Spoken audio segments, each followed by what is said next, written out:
નમસ્કાર, ન્યૂઝ 18 ગુજરાતીમાં આપનું સ્વાગત છે. હું છું આપની સાથે સંધ્યા. સૌપ્રથમ વાત કરીશું જીઆઈડીસીમાં ગોટાળાનો ખુલાસો.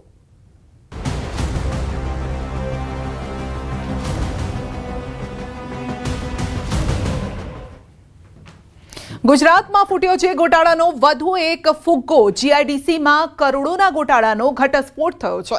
સરકારના ઓડિટ રિપોર્ટમાં થયો છે મોટો ખુલાસો અને પ્રિન્સિપલ એકાઉન્ટન્ટ જનરલના ઓડિટ રિપોર્ટમાં ખુલાસો થયો છે.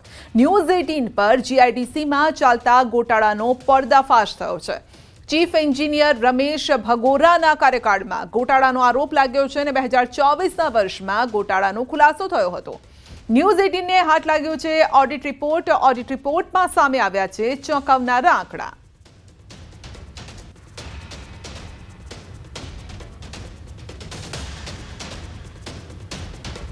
દર્શક મિત્રો, જીઆઈડીસીમાં કરોડો રૂપિયાના ભ્રષ્ટાચારના ગંભીર ખુલાસાઓ થયા છે. ન્યૂઝ 18 ગુજરાતી પાસે છે કેટલાક એવા ઓડિટ રિપોર્ટ્સ જે રાજ્ય સરકાર દ્વારા નિમાયેલા ઓડિટર્સ દ્વારા જ તૈયાર કરવામાં આવ્યા છે.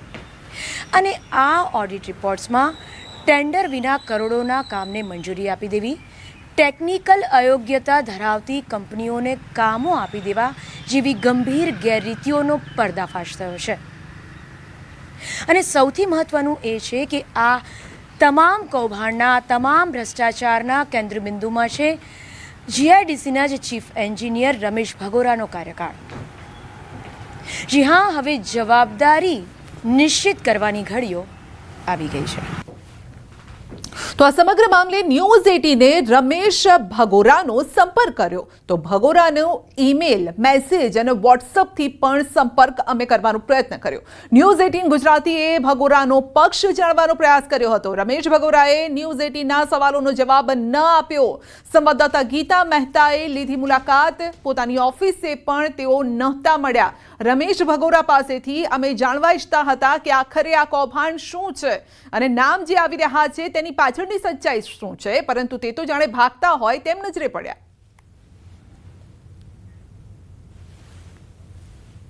સમગ્ર મામલે અમે જીઆઈડીસીના ચીફ એન્જિનિયર રમેશ ભગોરાનો સંપર્ક કરવાનો પ્રયાસ કર્યો. અમે હાલ એમની ઓફિસની બહાર જ ઊભા છીએ. અમે તેમને રૂબરૂ મળવાની કોશિશ કરી. ઓફિશિયલ મેલ, ઓફિશિયલ SMS અને ઓફિશિયલ વોટ્સઅપના માધ્યમથી પણ એમને કન્વે કરવાની કોશિશ કરી કે આ સમગ્ર મામલે અમે તેમની પ્રતિક્રિયા લેવા માંગીએ છીએ, પરંતુ તેઓ કોઈ પણ પ્રતિક્રિયા આપવાથી દૂર રહ્યા. તો આખરે રમેશ ભગોરાએ ન્યૂઝ 18 સમક્ષ પક્ષ ન રાખ્યો. ન્યૂઝ 18એ જીઆઈડીસીના MD DK પ્રવીણાનો પણ કર્યો સંપર્ક. રિપોર્ટ હજુ અમારા ધ્યાનમાં નથી તેવું DK પ્રવીણાનું કહેવું છે. રિપોર્ટ આવ્યા બાદ તથ્ય હશે તો કાર્યવાહી થશે તેવો જવાબ પણ તેમણે આપ્યો.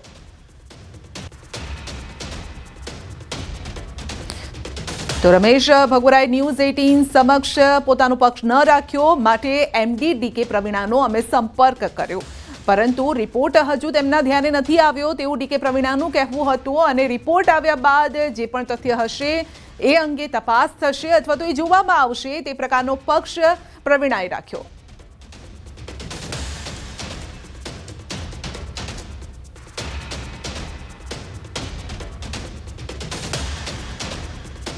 આ મુદ્દે અમે જીઆઈડીસીના નવનિયુક્ત MD DK પ્રવીણાનો પણ સંપર્ક કર્યો. ત્યારે તેઓ જણાવ્યું કે હજુ હમણાં જ તેઓએ જીઆઈડીસીનો ચાર્જ સંભાળ્યો છે ને સમગ્ર કમ્પાઇલ થયેલો ઓડિટ રિપોર્ટ તેમના સુધી પહોંચ્યો નથી.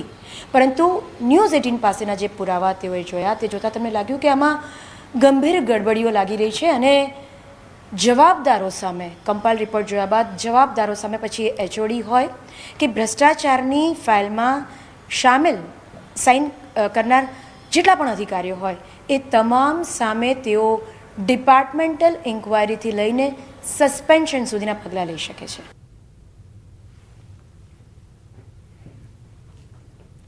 તો જીઆઈડીસીની ટેન્ડર પ્રક્રિયા સામે સવાલો. વિજયશ્રી ઇલેક્ટ્રોમેક પ્રાઇવેટ લિમિટેડના ડિરેક્ટરે ઉઠાવ્યા સવાલ. કોન્ટ્રાક્ટરે ઉઠાવ્યા ટેન્ડર પ્રક્રિયા સામે સવાલો અને ટેન્ડર સામે સવાલો ઉઠાવ્યા તો ગોળ ગોળ જવાબ આપ્યા. મેં પત્ર લખ્યો તો 2.5 મહિના બાદ જવાબ આપ્યો.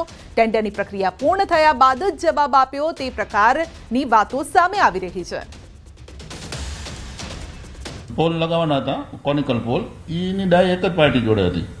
એ પાર્ટીએ મને ઓડ ડાયમેન્શનના ભાવ આપ્યા અને બીજી પાર્ટીને બીજી એક બીજા એક કોન્ટ્રાક્ટર છે એને સેમ ડાયમેન્શને પણ ઊંચા ભાવે આપ્યા. એટલે એને ઉપરથી કહેવામાં આવ્યું કે ભાઈ તમે આ ભાવ કોઈને વ્યવસ્થિત આપતા નહીં, એટલે મને આપવા તો પડે, એટલે ગોળ ગોળ સેમ ડાયમેન્શન ના આપ્યા, એટલે જેથી અમે ટેન્ડર પ્રક્રિયાથી દૂર રહીએ. એટલે અમારે એવી એજન્સી ઉપર એક ફરિયાદ છે કે ભાઈ આવી એજન્સીઓને તમે દૂર રાખો. જીઆઈડીસી વાળા પોતે જે એન્જિનિયર સ્ટાફ છે ને એ માથા ફરેલા હોય એવું લાગે છે કે આપણે જવાબ જ ના આપ્યો. અમે બહુ બધા ટેન્ડર પ્રક્રિયામાં ભાગ લઈએ છીએ, ટેન્ડર પ્રક્રિયામાં ભાગ લઈએ અને ક્વેરી રેઝ કરીએ તો એને સુસંગત જવાબ આપે, પણ આ જીઆઈડીસી વાળા ખાસ આમાં ખાઈ બધેલા છે એવું લાગે છે મને. 4-5-4નું ટેન્ડર હતું, એનું મને ક્લેરિફિકેશનનો જવાબ 16/6 આપ્યો, કારણ કે એ લોકોને ડાઉનલાઈન સ્ટાફને ખબર પડી કે હવે મેડમને આ બધું કહી દેશે વીસીએમડીને, ત્યારે 16/6 જવાબ આપ્યો. એ સુસંગત જવાબ નહોતા બધા. તો આ અંગે ઘણા બધા સવાલો ઉભા થઈ રહ્યા છે. શું આ સમગ્ર ગોટાળા મામલે યોગ્ય તપાસ થશે? શું ઓડિટ રિપોર્ટને એક નોર્મલ ઓબ્ઝર્વેશન તરીકે જોવાશે? જવાબદાર અધિકારીઓનો ખુલાસો પૂછવામાં આવશે? શું આ પ્રકારના ગોટાળાના તલસ્પર્શી તપાસ કરવામાં આવશે?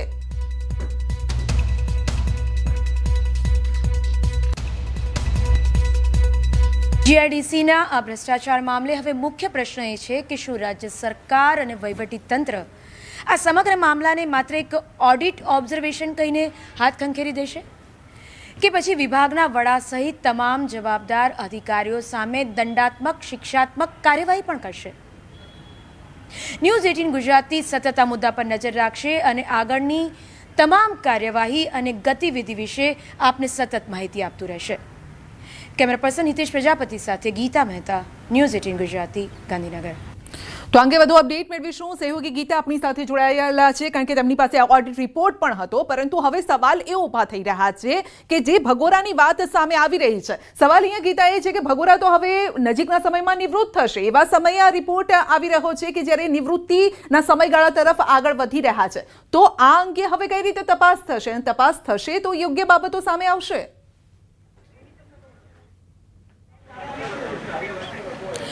જી, આ જ તમામ સવાલોનો જવાબ લેવા માટે અમે હાલ મંત્રીશ્રીને ત્યાં આવ્યા છીએ. કેબિનેટ મંત્રી અને MOS સાથે પણ આ મુદ્દે અમે સવાલ કરીશું, તેમને જ પૂછીશું, વિપક્ષને પણ સવાલ કરીશું કે તેઓ આ મુદ્દે, આટલા મોટા કૌભાંડ મુદ્દે શું ભૂમિકા તેમની ભજવશે પ્રજા માટે, અને જેઓ આના કરતા હરતા છે તે બંને મિનિસ્ટરોને પણ આ સવાલ કરવા જઈ રહ્યા છે. પરંતુ એ પહેલાં આપને જણાવીશ કે અમે DK પ્રવીણા, જેઓ હાલ MD છે, નો ડાઉટ તેઓ 1 મહિનાથી જ હાલ આ જગ્યા પર આવ્યા છે, પરંતુ તેમને પણ પૂછ્યું ત્યારે તેઓ કહ્યું કે કમ્પાઇલ થયેલો રિપોર્ટ નથી આવ્યો, પરંતુ ન્યૂઝ 18 ગુજરાતી પાસેથી તેમને જે કોપીઓ મળી, તેમણે જે વાંચી, એ જોતાં એમણે કહ્યું કે આ રિપોર્ટ ખરેખર ગંભીર છે અને સ્પષ્ટપણે નાણાકીય ગેરરીતિને ગડબડી દર્શાવે એવો છે. અને જો આ જ રિપોર્ટ તમને કમ્પાઇલ રિપોર્ટમાં સ્વાભાવિકપણે જ શામેલ હશે જ, જેમને જોવાનો બાકી છે, તો તેઓ વિભાગના વડા સહિત જેટલા પણ લોકોએ આ ગડબડીવાળી ફાઇલોમાં સાઇન કરી છે તે તમામ સામે ડિપાર્ટમેન્ટલ ઇન્ક્વાયરી સહિત સસ્પેન્શનના પગલાં લઈ શકે છે. હું બીજું પણ આપને જણાવવા માંગીશ કે અમે આ વિભાગના વડા, જેનું આપણી પાસે કૌભાંડ છે, તે વડા રમેશ ભગોરા, કે જેના કાર્યકાળ દરમિયાન આ કૌભાંડ થયું છે, તેનો સંપર્ક કરવાની કોશિશ કરી, તેમને રૂબરૂ સંપર્ક કરવાની કોશિશ કરી, તેઓ ન મળ્યા. તેમને ઓફિશિયલ નંબર પર SMS કર્યો, તેમને કોલ કર્યા, એટલું જ નહીં, તેમના જે ઓફિશિયલ મેઇલ ID છે તેના પર મેલ પણ કર્યો, પરંતુ તેઓ તેમનો પક્ષ રજૂ કરવાથી દૂર રહ્યા. એટલે ક્યાંક ને ક્યાંક એવું પણ સાબિત થાય કે શા માટે તેઓ તેમનો પક્ષ રજૂ કરતા નથી. જો તેઓ 100% સાચા છે, જો કોઈ પણ પ્રકારનું કૌભાંડ નથી થયું, તો તમે કોનાથી દૂર ભાગો છો?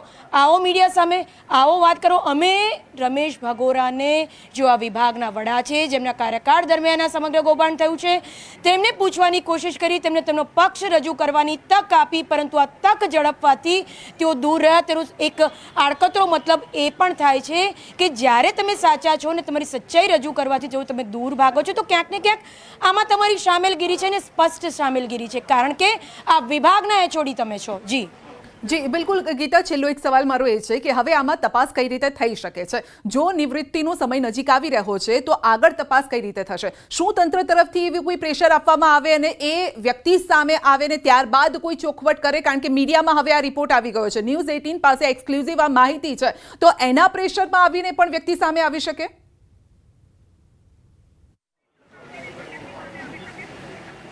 જી આપણી પાસે આ રિપોર્ટ્સ છે. આ રિપોર્ટના આધારે અમે વર્ઝન લેવા માંગીએ છીએ. તમામ ખુલાસો ઓફિશિયલ મેલમાં રમેશ ભગોરાને આપણે કરી ચૂક્યા છે અને છતાં પણ તેઓ દૂર ભાગતા રહ્યા છે. અને નવી માહિતી આપને જણાવું કે હજી જ્યારે આપણે સમય લેવાની કોશિશ કરીએ છીએ, આ ડોક્યુમેન્ટ છે, તો લોકોની હિંમત જુઓ. હજી 2 દિવસ પહેલાં તેઓએ 400 કરોડના ટેન્ડર સામે 114 કરોડનું એક્સેસ પાસ કર્યું છે. એટલે આ કેટલીક વસ્તુ એવી લાગે કે અધિકારીઓ ખાઈ બધેલા છે અને ખાઈ બધેલા અધિકારીઓ આટલી હિંમત ત્યારે જ કરી શકે જ્યારે તેમના ઉપર કોઈક મોટી વ્યક્તિનો હાથ હોય, સાથ હોય. એટલે અમે એ જ તમામ સવાલોનો જવાબ લેવા માટે હાલ મંત્રીશ્રી પાસે પહોંચ્યા છીએ. થોડી વારમાં મંત્રીશ્રી સાથે વાત કરીને અમે આના પણ ખુલાસા ન્યૂઝ 18 ગુજરાતી સમક્ષ રજૂ કરીશું.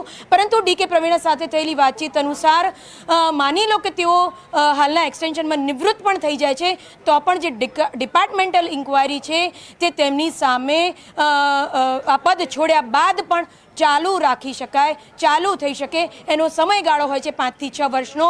એટલે માત્ર ભગોરા નહીં, તેની સાથે સામેલ તમામ અધિકારીઓ પણ આમાં જે ઇન્ક્વાયરી છે તેમાં તેઓને સામેલ કરાવી શકાય છે. જી ગીતા, આપનો આભાર અમારી સાથે જોડાવા બદલ. તો ન્યૂઝ 18 સંપર્ક કરવાનો પ્રયત્ન કર્યો પરંતુ ભાગતા નજરે પડી રહ્યા છે. એનો મતલબ એ જે છે કે ભગોરાની દાળમાં કંઈક કાળું છે. 3 સિસ્ટમના કારણે આગામી 48 કલાક ગુજરાત માટે ભારે છે. ઉત્તર ગુજરાતમાં અતિ ભારે વરસાદની આગાહી છે.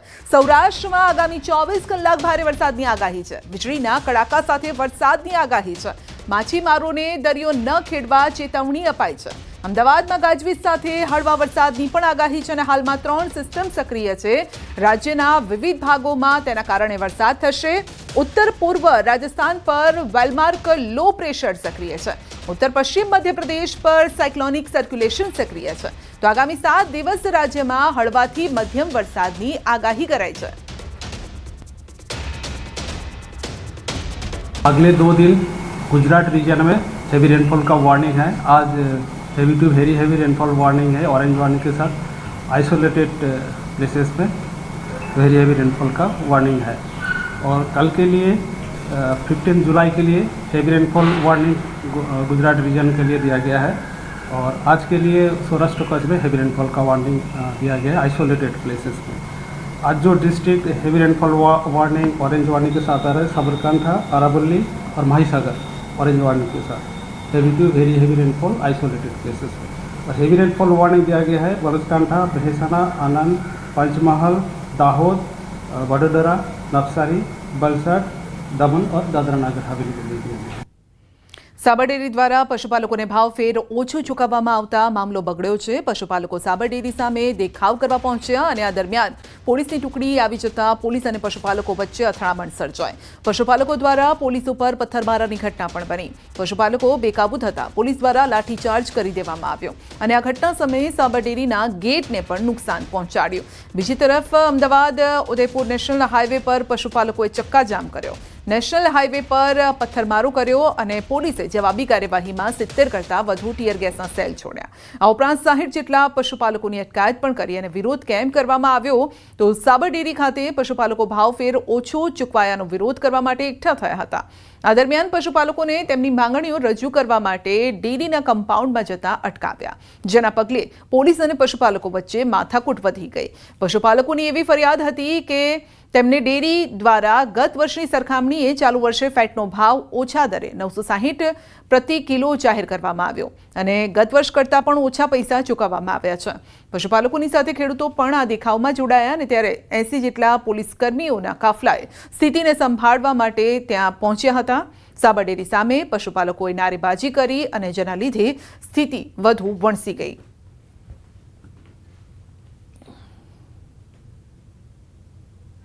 જિલ્લાના જે દૂધ ઉત્પાદકો અને પશુપાલકો છે તે આજે સાબર ડેરી ખાતે ભાવફેરની રજૂઆત કરવા માટે પહોંચ્યા હતા અને ત્યારબાદ જે ટોળું છે બેકાબૂ બન્યું હતું ને પોલીસ દ્વારા હળવો લાઠીચાર્જ કરવામાં આવ્યો હતો. તો સામે ટીયર ગેસના શેર પણ છોડવામાં આવ્યા હતા અને ત્યારબાદ જે ટોળું નીકળવાના પોલીસે પ્રયાસો કર્યા હતા અને ત્યારબાદ ટોળું સીધું નેશનલ હાઈવે પર પહોંચી ગયું હતું અને નેશનલ હાઈવે જામ કરવામાં આવ્યો હતો. નોંધ તમે દ્રશ્યોમાં જોઈ શકો છો તે પ્રમાણે પોલીસનો કાફલો છે એ કાફલો અહીંયા પહોંચ્યો હતો અને જે ટ્રાફિક જામ કરવામાં આવ્યો હતો તે ખુલ્લો કરવાની કામગીરી પણ પોલીસ દ્વારા કરવામાં આવી હતી. અને નોંધનીય છે કે આ સમગ્ર મામલે પોલીસે અત્યાર સુધીમાં 30થી વધુ જેટલા ટીયર ગેસના સેલ છોડ્યા છે. તો આ ઉપરાંત જે મોટી સંખ્યામાં જે કેટલાક પશુપાલકો જે ઝડપાયા છે તેમની પણ અટકાયત કરી છે અને રાઉન્ડ અપ કરવાની પણ પોલીસની કામગીરી ચાલુ છે.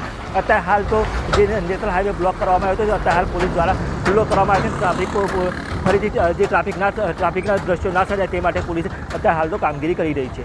ઈશાન પરમાર, ન્યૂઝ 18 ગુજરાતી, સાબરકાંઠા.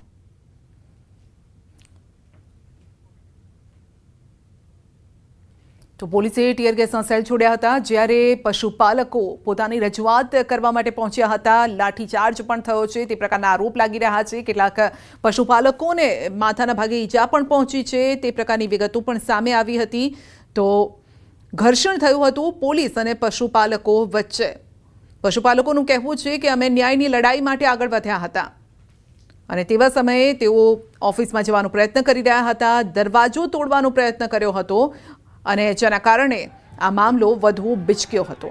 પશુપાલકોનો એક તરફ વિરોધ છે, બીજી તરફ ગેટ ઉપર હલ્લાબોલ કર્યો હતો, દરવાજો તોડવાનો પ્રયત્ન કર્યો, દોરડાથી ખેંચીને તોડવાનો પ્રયત્ન કર્યો. બીજી તરફ પોલીસ પણ છે જે રોકવાનો પ્રયત્ન કરી રહી છે.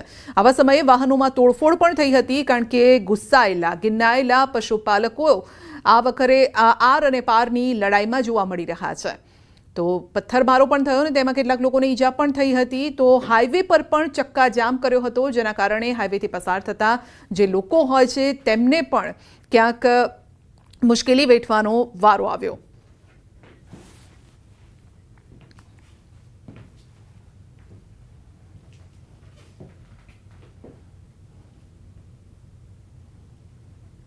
તો સાવરકુંડલા ખરીદ વેચાણ સંઘે ખેડૂતોનો હલ્લાબોલ, યુરિયા ખાતર ખેડૂતોને ન મળતા ખેડૂતોએ ખરીદ વેચાણ સંઘને ઘેર્યું હતું. 70 ગામના ખેડૂતો અને પ્રતિનિધિઓ ખરીદ વેચાણ સંઘ પહોંચ્યા હતા અને હલ્લાબોલ કર્યો. ખેડૂતોએ સૂત્રોચ્ચાર કર્યો અને ખરીદ વેચાણ સંઘના પ્રમુખનો ઘેરાવ કર્યો. ખરીદ વેચાણ સંઘનો હલ્લાબોલ કરી અને ખેડૂતોએ ડેપ્યુટી કલેક્ટરને આવેદનપત્ર પાઠવ્યું. વિરોધના પગલે ખરીદ વેચાણ સંઘના પ્રમુખે ત્યાંથી ચાલતી પકડી હતી. યુરિયા ખાતરનો સંઘમાં 50 ટનનો જથ્થો હાજર હોવા છતાં ખેડૂતો માટે યુરિયા ખાતરનું વેચાણ બંધ છે. જોકે ખરીદ વેચાણ સંઘ સાવરકુંડલાનું લાયસન્સ 15 દિવસથી કેન્સલ થયું હોવાથી ખાતર બંધ થયાનું સામે આવ્યું છે. તો ખાતર ન મળતા ખેડૂતોને નુકસાની વરાપ નીકળી હોવાથી ખાતરની અત્યારે ખાસ જરૂરિયાત છે અને ત્યારે જ તેમને ખાતર નથી મળ્યું. જ્યારે કે જથ્થો છે તેમ છતાં ખાતર નથી પૂરું પાડવામાં આવતું. ભાવનગરની વાત કરીએ તો સિહોરમાં ખેડૂતોના દેખાવ છે. 5 ગામના ખેડૂતોનું વિરોધ પ્રદર્શન. તાલુકા પંચાયત કચેરીનો ઘેરાવ કર્યો છે અને તલાટીને 5 ગામનો ચાર્જ સોંપાતા વિરોધ. તલાટીની ગેરહાજરીથી ખેડૂતોના કામ અટવાયા છે. તો કાયમી તલાટી માટે ખેડૂતોનું આંદોલન છે અને ખેડૂતો આંદોલન પર બેઠા હતા. તો રાજ્યના વિવિધ વિસ્તારોમાં વિરોધ પ્રદર્શન. સાબરકાંઠામાં આપણે જોયું કે ડેરીમાં ભાવને લઈને વિરોધ છે, જ્યાં પોલીસ અને પશુપાલકો વચ્ચે ઘર્ષણ થયું. બીજી તરફ ખાતર છે છતાં પણ ખાતર નથી આપવામાં આવી રહ્યું, જેથી ખેડૂતો ગિન્નાયા હતા અને ખેડૂતો નારેબાજી કરી રહ્યા હતા. ત્રીજા દ્રશ્યો પણ આપ જોઈ રહ્યા છો કે જ્યાં પણ ખેડૂતોનું વિરોધ પ્રદર્શન જોવા મળી રહ્યું છે ભાવનગરમાં. તો અલગ અલગ મુદ્દા છે પરંતુ સવાલ અહીંયા ખેડૂતોનો છે અને જેના કારણે ધરણા પ્રદર્શન, વિરોધ યથાવત.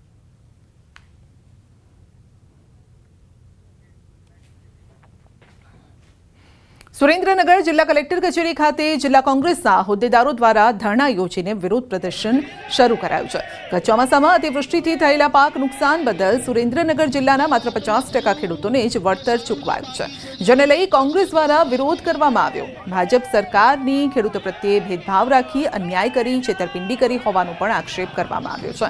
તો કોંગ્રેસના પૂર્વ ધારાસભ્યો નૌશાદ સોલંકી, ઋત્વિક મકવાણા, વિક્રમ રબારી સહિતના હોદ્દેદારો અને આગેવાનો તેમજ કાર્યકરો ધરણા પ્રદર્શનમાં જોડાયા હતા.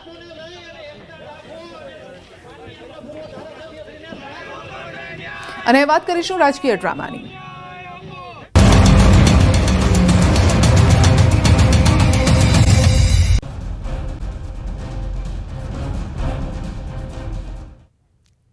તો આખરે કાના અને ગોપાલના રાજકીય ડ્રામાનો અંત આવ્યો છે. ગાંધીનગર માથે લીધા બાદ કાંતિભાઈ રવાના થયા. સમર્થકો સાથે કાંતિ અમૃતિયા રવાના થયા છે. ગોપાલ ન આવતા કાંતિ અમૃતિયા રવાના થયા.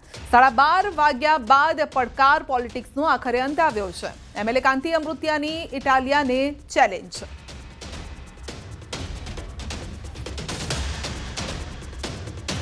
તો તમામ પડકાર પોલિટિક્સમાં પ્રજા ક્યાં છે? કારણ કે આ તો સામ સામે લડી રહ્યા છે, પરંતુ આ વચ્ચે પ્રજાના કામો ક્યાં છે?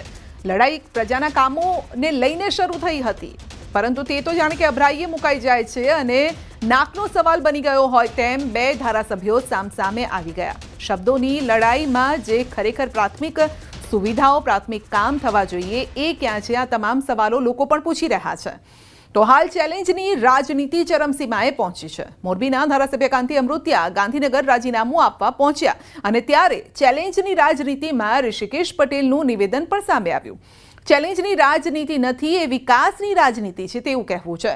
રાજીનામું આપવા બાબતે સરકાર કાંતિ અમૃતિયાને શિખામણ આપશે એ બાબતે ઋષિકેશ પટેલે મૌન સાધ્યું. આ ચેલેન્જની જ રાજનીતિ છે. આ ચેલેન્જની રાજનીતિ વિકાસની રાજનીતિ છે અને આ વિકાસની રાજનીતિ તમે અહીંયા જ્યારે આટલા બધા પત્રકાર મિત્રો આવ્યા હોય અને જોઈ રહ્યા છો કે દિવસે ને દિવસે પ્રતિદિન કોઈ નવી વ્યવસ્થાઓ અહીંયા ઊભી થઈ રહી છે. તો કાંતિ અમૃતિયા અને ગોપાલ ઇટાલિયાની ચાલી રહેલી રાજીનામાની રાજનીતિમાં વિધાનસભા અધ્યક્ષ શંકર ચૌધરીએ કંઈ પણ બોલવાનું ટાળ્યું. તેમણે કહ્યું કે નેતાઓ મારી પાસે આવ્યા નથી. હવે ત્યારનો વિષય આવે મારો અત્યારેનો હાલનો કોઈ વિષય પણ આવું બંને ધારાસભ્યો આવે છે ચેલેન્જનું પોલિટિક્સ પર વિધાનસભા અધ્યક્ષના નાતે સૂચન શું છે લોકોનું કામ કરવું જોઈએ. તો અમદાવાદમાં વધુ નકલી હથિયારના લાયસન્સનો કેસ છે અને યુપીથી અપાયું હતું નકલી લાયસન્સ. આ અંગે પ્રેસ કોન્ફરન્સ સીધા લઈ જઈએ. અને અત્રે એ હથિયારને એ પોતાના કબજા ભોગવટામાં રાખી રહ્યા છે. એ માહિતીના આધારે પીએસઆઈ કેબી સોલંકીને આ પ્રાથમિક તપાસ સોંપવામાં આવેલી અને એ દરમિયાન એટીએસની અલગ અલગ ટીમોથી એની તપાસ કરવામાં આવતા અત્રેની કચેરીએ એટીએસ ખાતે 7 હથિયાર જમા કરવામાં આવેલ છે અને 285 રાઉન્ડ કબજે કરવામાં આવે છે અને 7 આરોપીની અટકાયત કરવામાં આવેલ છે. આ જે બનાવની હકીકત છે એ કે ગુજરાત અમદાવાદ શહેરમાં રહેતા કેટલાક સમયે કોઈ કચેરીમાં જઈ અને લાયસન્સ મેળવ્યા નથી, પરંતુ એટા જિલ્લાના એક વ્યક્તિ જેનું નામ છે દેવકાંત પાંડે એની પાસેથી અમદાવાદમાં રહેતા શ્યામસિંહ ઠાકુર અને રાજેશ ચૌહાણ નામના વ્યક્તિ મારફતે હથિયાર લાયસન્સ મેળવ્યા છે.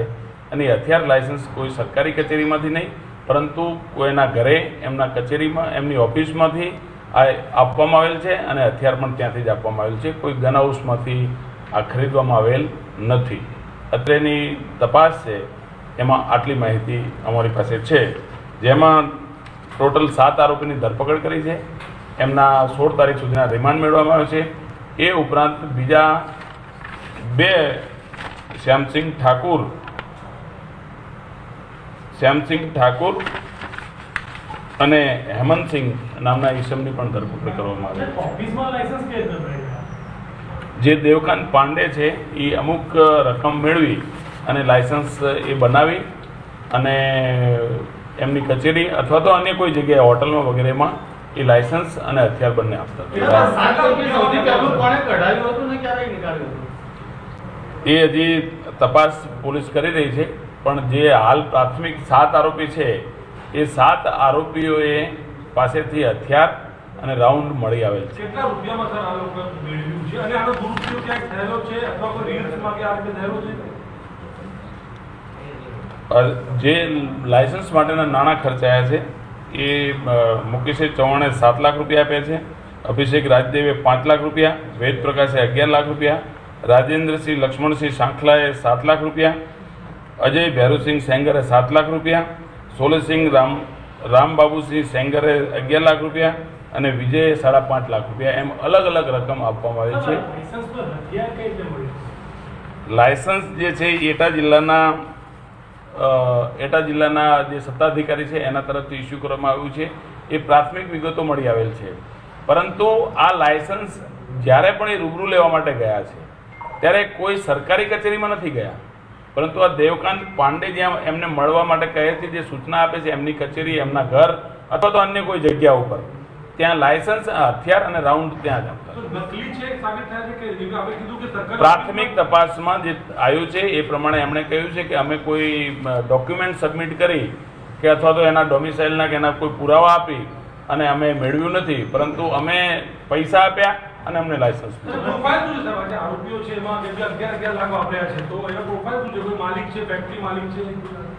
દરેકના અલગ અલગ બિઝનેસ છે. કોઈ જમીનનું કામ કરે છે, કોઈ જીમ લોન્જના માલિક છે, વિજય સેંગર વગેરે, એમાં અલગ અલગ બિઝનેસમેન છે.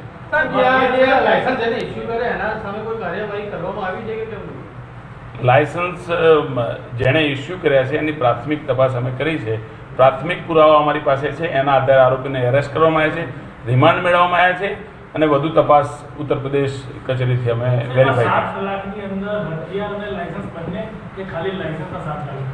લાયસન્સ અને હથિયાર બંને એ રીતે અલગ અલગ રીતે. એ હજી શ્યામસિંહને ડિટેન કર્યા છે, આજે એરેસ્ટિંગ એમનું છે અને એ એરેસ્ટ દરમિયાન એમણે કહ્યું છે કે મેં એમને ઓળખાણ કરાવી અને એમને પૈસા ચૂકવવા માટે. જે લાયસન્સ એ બોગસ છે તો બીજી જગ્યાએ ગેરઉપયોગ શું, એના કબજા ભોગવટામાં છે, એ પણ ગેરકાયદેસર છે. દેવકાંત પાંડેનું બેકગ્રાઉન્ડ શું છે? દેવકાંત પાંડે ત્યાં કંઈ પ્રેક્ટિસ કરે છે કોઈ કોર્ટમાં કે વકીલ તરીકે, એ વેરીફાઈ નથી થયું કે એ શું બિઝનેસ કરે છે, પણ એની બીજી માહિતી અમારી પાસે છે વધારે. હા, ઓલ ઇન્ડિયા એક્સેસ લાયસન્સ છે અને વધુ તપાસ એની કરી રહ્યા છે કે કેટલો પરવાનો છે.